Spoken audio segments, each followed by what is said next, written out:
हां बघा, पराग कंपनी लिमिटेडचे 15 नंबर दिसतो ना. पराग कंपनी लिमिटेडचे विक्री झालेले भांडवल किती आहे? 30,000 समभाग आहे, प्रतिभाग रुपये 100 आणि 50,000 पूर्वाधिकार भाग आहे, प्रतिभाग रुपये 100. म्हणजे दोघांच्याही शेअरची व्हॅल्यू किती होती? 100 होती. परंतु दोन्ही प्रकारच्या भागांवर 80 प्रतिभाग प्रमाणे मागणी करण्यात आलेली होती. किती रुपयानं मागणी केली होती? 80 रुपये. खाली बघा, आशिष या भागधारकाने प्रथम आणि द्वितीय याचना राशी प्रति याचना प्रतिभाग रुपये 20 प्रमाणे देणे असलेल्या राशीचे शोधन न केल्यामुळे संचालकांनी त्याच्याकडील 500 समभाग जप्त केले. काय म्हणत्या?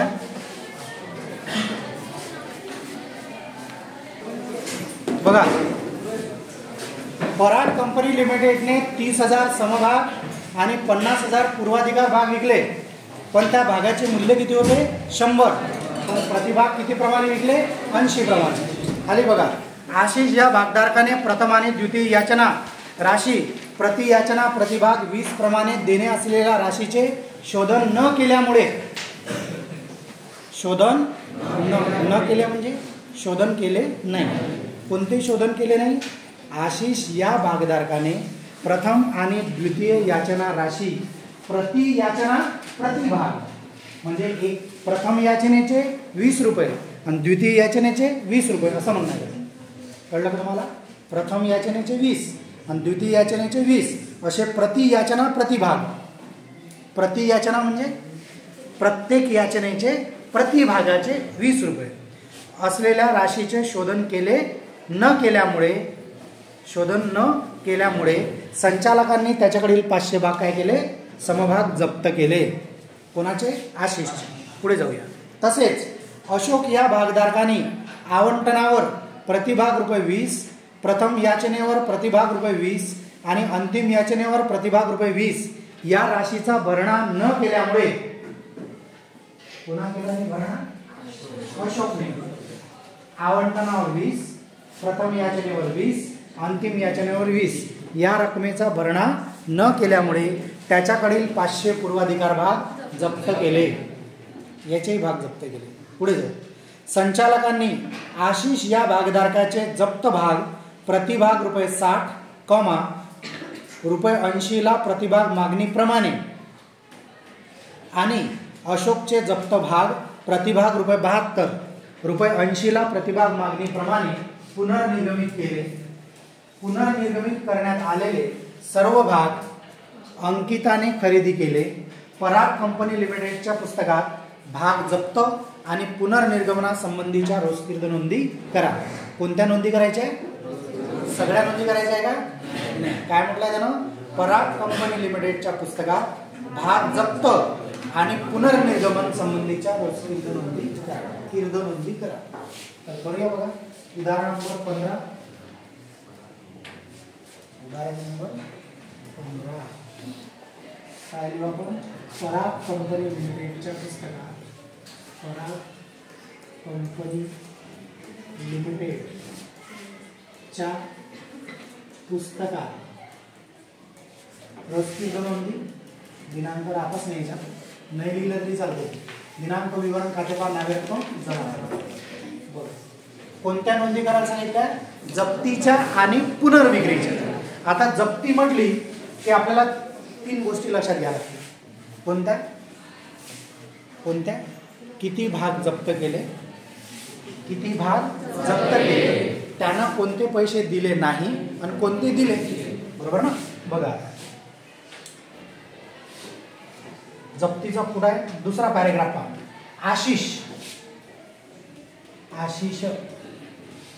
आशिषचे किती भाग आहे? 500 समभाग. 500 समभाग. बघा ना, आशिष या भागधारकाने प्रथम आणि द्वितीय याचना राशी प्रति याचना प्रतिभाग 20 प्रमाणे देणे असलेल्या राशीचे शोधन न केल्यामुळे, न केल्या म्हणजे त्यानं शोधन केलं नाही आशिषनं. कोणतं शोधन केलं नाही आशिषनं? दिले नाही म्हणजे शोधन केले नाही. कोणते शोधन केले नाही? प्रथम आणि द्वितीय प्रथम आणि द्वितीय हप्त्याचे पैसे दिले नाही, म्हणजे बाकीचे उरलेले दिले, बरोबर आहे. प्रथम आणि द्वितीय, प्रथमचे किती रुपये 20 रुपये, द्वितीयचे किती रुपये 20 रुपये, भाग किती रुपयाने विकले 80 रुपये, म्हणजे किती रुपये दिले 40 दिले, 40 रुपये दिले नाही. समजलं ना. वर पहा ना काय म्हटलंय त्यानं. पराग कंपनी लिमिटेडचे विक्री झालेले भांडवल 30,000 समभाग प्रतिभाग 100 आणि 50,000 पूर्वाधिकार प्रतिभाग 100 याप्रमाणे आहे. दोन्ही प्रकारच्या भागावर 80 रुपये प्रतिभाग प्रमाणे मागणी करण्यात आली होती. 80 रुपये मागणी करण्यात आली होती, म्हणजे 20 रुपये मागणीच केली नाही. अबे विकाले नाही काढले 80 रुपयानं, विकाले 100 रुपयानंच काढले त्यानं, पण मागणी किती करण्यात आली होती 80, म्हणजे 20 रुपयाची मागणीच केली नाही असं समजू ना आपण. म्हणजे अंतिम हप्ता आहे नाही याच्यात, पहा ना तुम्ही, अंतिम हप्ता आहे का याच्यात नाही आहे. अशोकच्या याच्यात, हां अशोकच्या याच्यात आहे, अशोकच्या याच्यात अंतिम याच्यानं 20 असं म्हटलंय बरं. पण हे सरळ सरळ आपल्याला काय लक्षात ठेवायचं आहे, आशिषचे किती भाग आहे 500, ठीक आहे. कोणते भाग आहे आशिषचे समभाग. मग समभाग असो का पूर्वाधिकार भाग असो, दोन्ही भाग त्याचे 100 रुपये मूल्याचे जरी असन तरी त्यांना मागणी किती रुपयाची केली होती 80 ची, म्हणजे 80 रुपये भागाचं मूल्य आहे. मग आता 80 रुपयापैकी प्रथम आणि द्वितीय हप्त्याचे त्यांना काय म्हटलंय पहा, प्रथम आणि द्वितीय याचना राशी प्रति याचना प्रति भाग, काय म्हणते तो प्रति याचना प्रति भाग, म्हणजे एका याचनेचे एका भागाचे किती 20 रुपये, म्हणजे प्रथम याचनेचे 20 रुपये, द्वितीय याचनेचे 20 रुपये, म्हणजे असे 20 आणि 20 40 रुपये शोधन केले नाही, म्हणजे त्यांना दिले नाही आपल्याला, म्हणजे मिळणार नाही. मग दिले कोणते तर 20 आणि 20 40 जर मिळाले नाही, 80 रुपयानं भाग विकले, म्हणजे किती रुपये मिळाले आपल्याला 40. पडलं तुम्हाला. कोणाचे आशिष, किती भाग 500. आपल्याला काय पाहिजे, किती भाग जप्त केले, किती भाग जप्त केले आणि त्या जप्त केलेल्या भागावर न मिळालेली रक्कम, कोणते कोणते पैसे मिळाले नाही आणि कोणते मिळाले, म्हणजे दिले त्यांना दिले म्हणजे आपल्याला मिळाले ना, त्यांना दिले नाही म्हणजे आपल्याला मिळाले नाही. मग आपण काय करत असतो, जप्तीची जेव्हा नोंद करतो तेव्हा नोंद करतो भाग भांडवल खाते नावे, भाग भांडवल खाते नावे, भाग प्रव्याजी खाते नावे, पण प्रव्याजी आहे का उदाहरणार्थ, भाग कसार खाते जमा, पण कसार हे नाही, कसार तशी नावेला जाते पण जप्तीच्या वेळेस जमाला जाते, प्रव्याजी तशी जमाला जाते पण इथं जप्तीच्या वेळेस नावे. भाग भांडवल खाते नावे, भाग प्रव्याजी खाते नावे, भाग कसार खाते जमा, प्रव्याजी कसार उदाहरणार्थ नाही. मग भाग जप्ती खाते जमा, भाग जप्ती खाते जमा कोणती रक्कम मिळालेली, मिळालेली म्हणजे जप्त केलेल्या भागावर त्यानं दिलेली रक्कम, आणि न दिलेली रक्कम खाते जमा. मग कोणते कोणते पैसे दिले नाही त्यानं, भाग प्रथम याचना खाते जमा, भाग द्वितीय याचना खाते जमा, द्वितीय याचना खाते जमा. आता तुम्ही म्हणाल कधी कधी याच्यात प्रथम द्वितीय एकत्र राहायचे, पण यानं काय केलंय पहा, याचे शब्द रचना पहा काय म्हटली, काय म्हटलंय, आशिष या भागधारकाने प्रथम आणि द्वितीय याचना हे एकत्र घेतलं असतं आपण, पण हा पुढे काय म्हणून राहिला, राशी प्रति याचना प्रतिभाग. प्रति याचना म्हणजे हा, म्हणजे याच्यात ह्या दोन याचना वेगळ्या वेगळ्या, प्रथम वेगळी आहे द्वितीय वेगळी आहे, म्हणून तर त्यांना प्रति याचना प्रतिभाग म्हटलं ना, कळलं का. खाली पहा, त्यांनी जर त्याचं जर म्हणणं असतं ना प्रथम आणि द्वितीय एकत्र आहे बा, जसं प्रथम आणि अंतिम एकत्र सांगते ना तो, प्रथम आणि द्वितीय जर एकत्र असतं तर त्यांना काय म्हटलं असतं, आशिष या भागधारकाने प्रथम आणि द्वितीय याचना प्रतिभाग ₹20 प्रमाणे असंच म्हटलं असतं डायरेक्ट. प्रति याचना प्रतिभाग कुणी म्हटलं असतं त्यांना, प्रति याचना प्रतिभाग प्रति. आता समजा मी तुम्हाला म्हटलं तुम्ही माझ्याकडे कामाला या, तुम्हाला प्रत्येकी प्रतिदिन 200 रुपये रोज मी तुम्हाला देतो.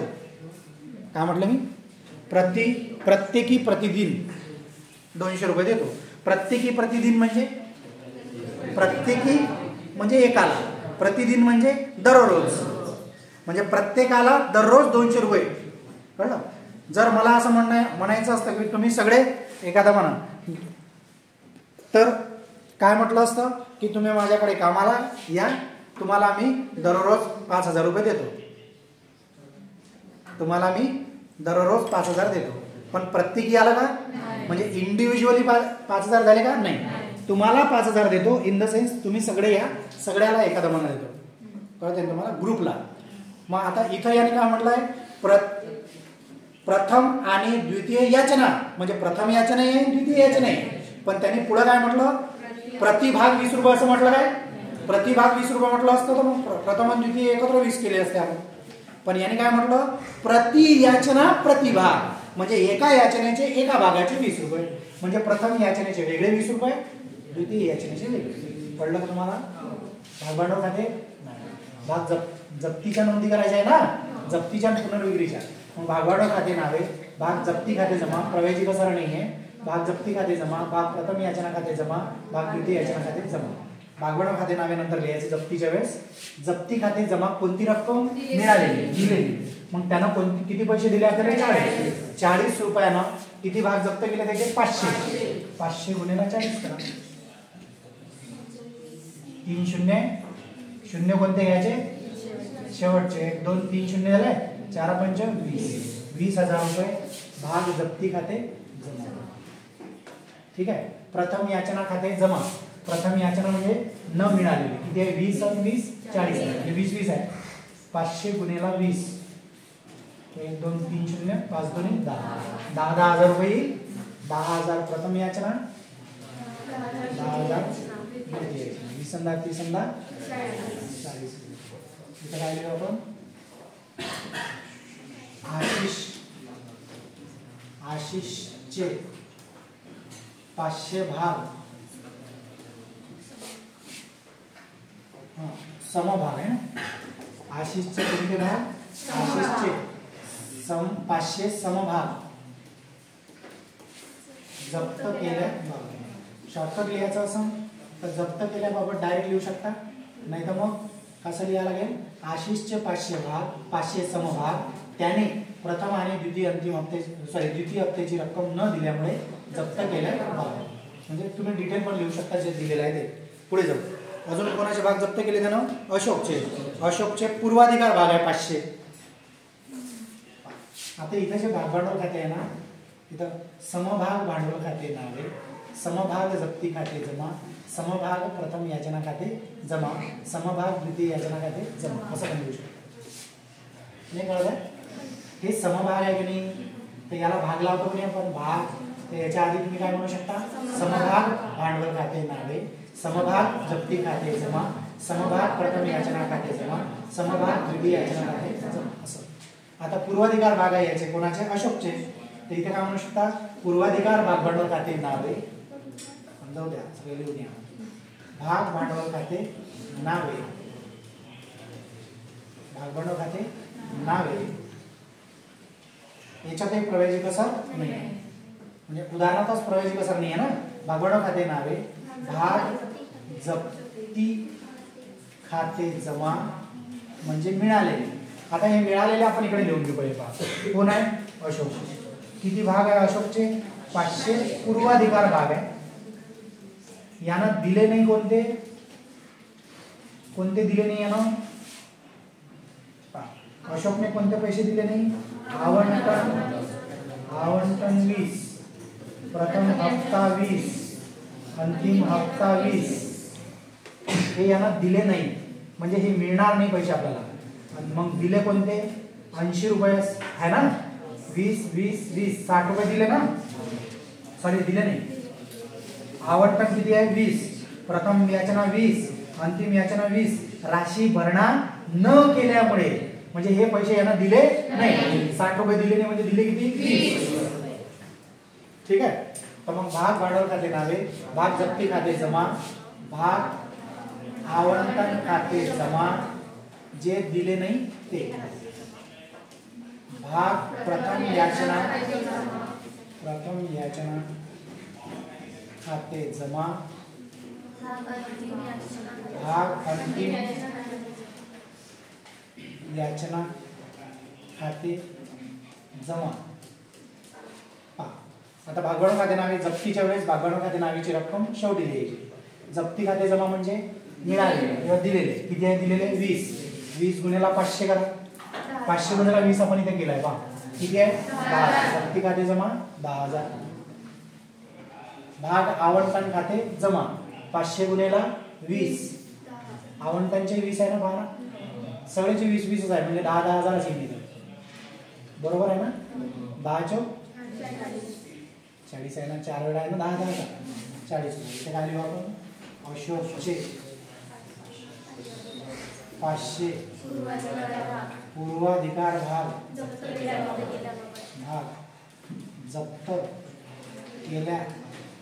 बाबत. ठीक आहे. आता पुढे आता पुनर्विक्री आहे. पुढे चला काय म्हणते पहा. संचालकांनी आशिष या भागधारकाचे जप्त भाग प्रतिभाग ₹60. काय म्हणते पहा. संचालकांनी आशिष या भागधारकाचे जप्त भाग प्रतिभाग ₹60. ₹80ला प्रतिभाग मागणीप्रमाणे म्हणजे ₹80 मागणी होती त्याची, पण किती रुपयाने विकले 60 रुपयाने. आणि अशोकचे जप्त भाग प्रतिभाग ₹72. ₹80ला प्रतिभाग मागणीप्रमाणे पुनर्निर्गमित केले. म्हणजे ₹80 त्याची मागणी होती, पण विकले किती रुपयाला 60 रुपयाला पहिलेवाले. आणि अशोकचे 72 रुपयाला विकले. ठीक आहे. असं म्हणणं याचं. मग आपण पहिले कोणाचे भाग विकू. आशिषचे भाग विकू. भाग जेव्हा आपण जप्त करतो तेव्हा भागभांडवल खाते नावे, प्रव्याजी असेल तर प्रव्याजी खाते नावे, कसर असेल तर कसर खाते जमा, भाग जप्ती खाते जमा मिळालेले, आणि जे मिळाले नाही त्याचे खाते जमा. कळलं. आणि जेव्हा ते भाग आपण पुन्हा विकतो, पुनर्विक्री करतो ना, तेव्हा पैसे येते, भागभांडवल जाते. बँक खाते नावे, भागभांडवल खाते जमा.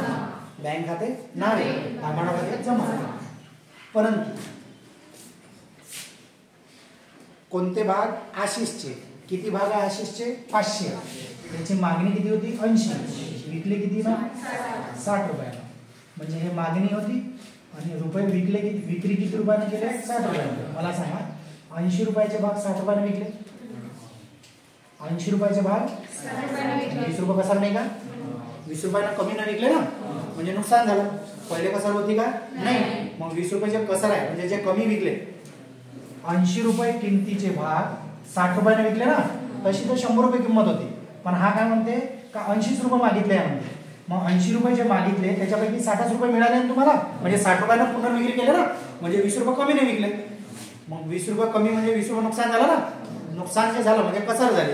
तर कसर आहे नाही उदाहरणार्थ, म्हणून कसर कोणत्या नावाने लिहितो आपण जप्ती खाते. म्हणजे बँक नोंद काय होते याची, बँक खाते नावे, भागभांडवल खाते जमा. तर नावेला एक पद वाढेल ना, कोणतं भाग जप्ती खाते नावे. बँक खाते नावे 80 रुपयाने विकले असते तर बँक खाते नावे, भागभांडवल खाते जमा, कारण नुकसान झालं नसतं. बँक खाते नावे, भाग जप्ती खाते नावे, भागभांडवल खाते जमा. त्यांनी जर 80 रुपयाचे भाग 80 रुपयाने विकले असते तर नोंद काय झाली असती, बँक खाते नावे, भागभांडवल खाते जमा. 80 रुपयाने 500 भागाचे जेवढे दिले. पण इथं 80 रुपयाचे भाग 60 रुपयाने विकले, म्हणजे 60 रुपये म्हणजे 60 रुपयाला 80 रुपये मागणीप्रमाणे, म्हणजे 80 रुपये मागणी केलेले भाग यांना किती रुपयाने विकले 60 रुपये, म्हणजे अजून कमी रुपयाने झाले ना ते.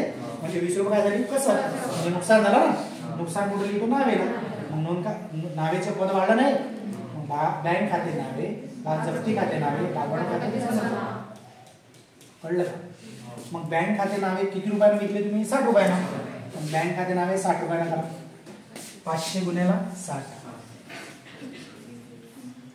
000 6 5 30,000. आणि जप्ती खाते नावे किती रुपये 20. 60 रुपयाला विकले तुम्ही, मग 60 रुपये मिळणार. मग किती मिळणार नाही, नुकसान किती झालं 20 रुपयानं 500 भागाचे किती होते 10,000. इथे काय लिहू आपण, आशिषचे 500 समभाग ₹60 प्रतिभाग प्रमाणे पुनर्विक्री केल्या. ₹60 विकले ना आपण. मागणी किती होती 80, पण विकले किती ना 60. म्हणून जप्ती खाते नावेला मदत नावेला काऊन, कारण 80 रुपयाचे भाग 60 रुपयाला विकले म्हणजे 20 रुपये झाले कसर. हे जप्ती खाते नावे. कसर उदाहरणात नाही आहे ना, म्हणून कसरच्या ऐवजी आपण काय लिहितो भाग जप्ती खाते नावे. पुढे जाऊया. तसंच अशोकचे भाग आहे.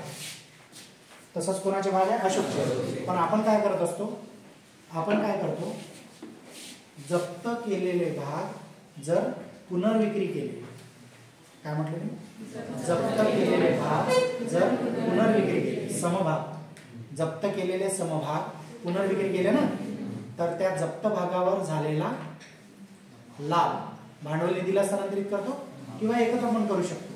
ठीक आहे, एकत्र करू जाऊ दोघांचे. पूर्वाधिकार भाग विकू मग आपण कुणाचे, अशोकचे. अशोकचे भाग किती रुपयाने विकले त्यांना, 72 रुपयाने विकले, ज्याची किंमत किती होती 80. हे कमी रुपयाने विकले 8 रुपयाने. मग इथे काय होईल नुकसान. इथे काय लिहू आपण, बँक नावे भाग जप्ती खाते नावे. मग असं नुकसान झालं ना, भाग जप्ती खाते नावे, भाग भांडवल खाते जमा.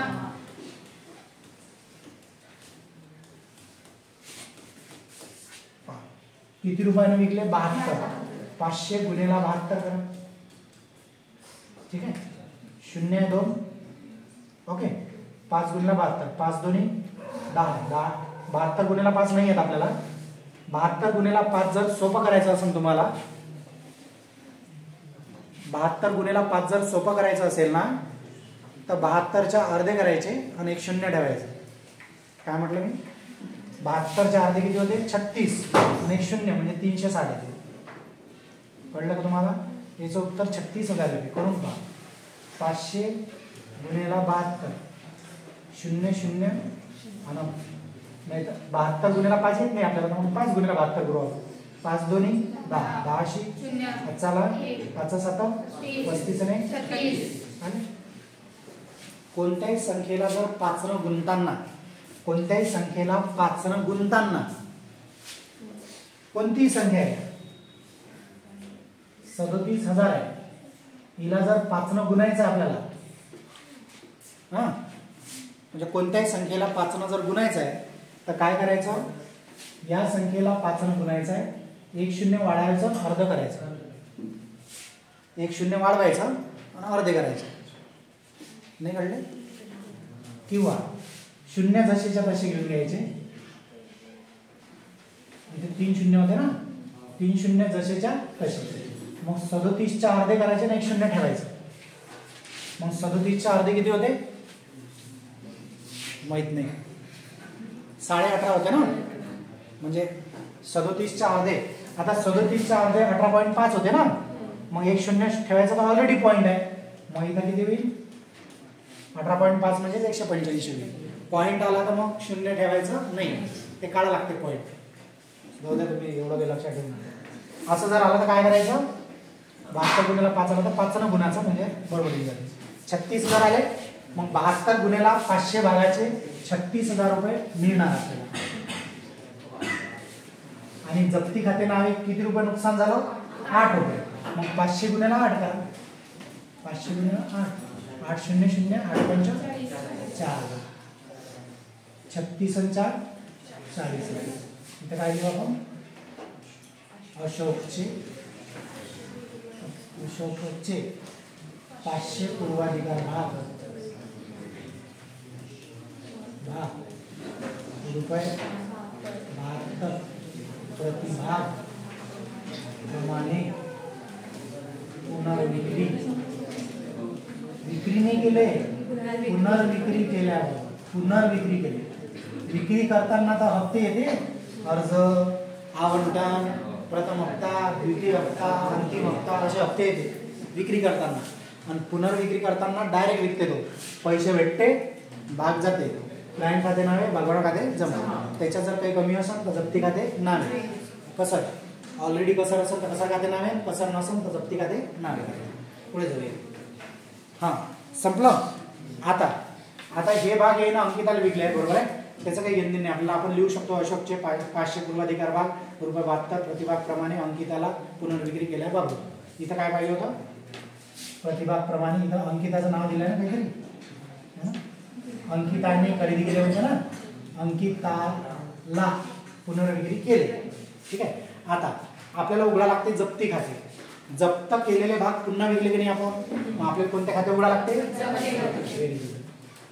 जप्ती खाते. पहा, जप्ती खाते जमा आहे 20,000. पहिल्या नोंदीत पहा ना, जप्ती खाते जमा 20, जप्ती खाते जमा 10,000, जप्ती खाते नावे 10,000, जप्ती खाते नावे 4,000. ठीक आहे.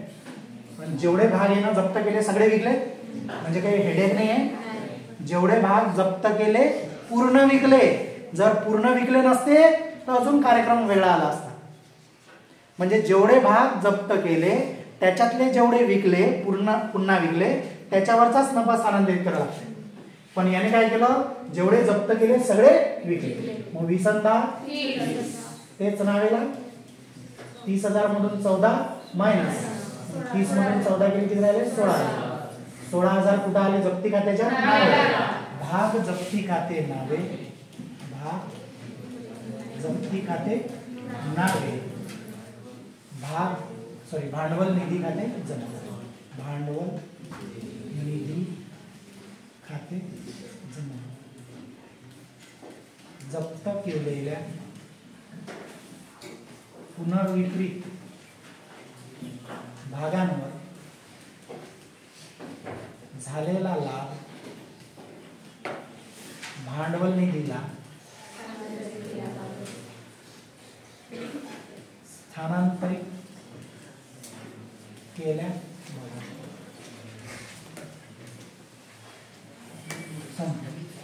आता भांडवल निधीला किती पैसे गेले? मग 16,000. हा, किती पैसे गेले? 16,000. तुम्ही अलग अलग पण करू शकता, म्हणजे अलग अलग पण करता येते. कसे? पहिले जे होते किती होते? 20. जप्ती खाते जमा किती होते? 20. त्याच भागाची पुनर्विक्री किती? जप्ती खाते नावे 10. 20 मधून 10 गेले 10,000, म्हणजे 10,000 ची वेगळी आणि मग 6,000 ची वेगळी, असं वेगळं वेगळं पण करू शकता. समभाग जप्त केले, समभाग पुनर्विक्री केले. मग याचं जप्ती खाते. पूर्वाधिकार भाग जप्त केले, पूर्वाधिकार भाग पुनर्विक्री केली. पूर्वाधिकार भागाचं वेगळं, समभागाचं वेगळं, असं पण करता येते. वेगवेगळं केल्यापेक्षा तुम्ही एकत्र पण करू शकता. म्हणजे त्याच्या खाली नोंद येते. म्हणजे जप्ती दोघाची अलग अलग केली आपण, म्हणजे जप्ती वेगवेगळी केली ना, एकत्र केलं काय जप्तीच्या नोंदी याची वेगळी केली, जप्तीची याची जप्तीची वेगळी केली. समभागाची 500 समभागाची जप्ती वेगळी केली आपण, म्हणजे आशिषच्या जप्तीची नोंद वेगळी केली, अशोकच्या जप्तीची नोंद वेगळी केली. तशीच त्याची विक्री पण वेगळी वेगळी झाली ना. याचे 80 रुपयाचे भाग 60 रुपयाने विकले, याच्यात 20 रुपये नुकसान झालं होतं. जप्ती खाते नावे केलं होतं आपण. बँक खाते नावे, भागवणा खाते जमा, ही झाली पुनर्विक्रीची नोंद. कोणती नोंद? बँक खाते नावे, भागवणा खाते जमा, हे पुनर्विक्रीची नोंद आहे. पण जेवढ्या रुपयाचे भाग तेवढ्याच रुपयाला विकले तर. पण जेवढ्या रुपयाचे भाग त्याच्यापेक्षा कमी रुपयाला विकले म्हणजे त्याच्यावर काय दिली? कसर. मग कसर असं उदाहरणा तर कसर खाते नावे होईल, कसर नसन तर जप्ती खाते नावे करायचे. कळलं का? कारण तेवढे रुपये कमी भेटत नुकसान झालं ना. मग तुम्ही म्हणा जास्त आले तर मग 80 रुपयाचे भाग त्यांना 90 रुपयाने विकले असते. मग भाग प्रव्याची खाते जमा. कोणते खाते जमा? प्रव्याची खाते जमा करायची. कळलं का? सांग आता याच्यामध्ये काही अडचण आहे? घरी जाऊन उदाहरण सोडवा, न बघता सोडवा, डोकं लावा स्वतःच. समजलं का? हां, काही अडचण असेल तर सांगा किंवा व्हिडिओ पहा, सांगा. Any doubt? याला और काहीतरी संगणकची थेरी आहे, ते पण वाचून चालले जातात. पुस्तकात आहे, पुस्तक आहे तुमचं संगणकची थेरी आहे. जर पल्ले पडून नसन राहिलं ना, व्यवस्थित जर येत असेल तुम्हाला, समजून राहिलं असेल तर ठीक, नाही तर मग कार्यक्रम वेगळा थेरी पण करून जायची. म्हणजे जर उदाहरण कठीण आलं संगणकची थिअरी काय कठीण राहणार आहे? संगणक तुम्ही MSCIT शिकले काय?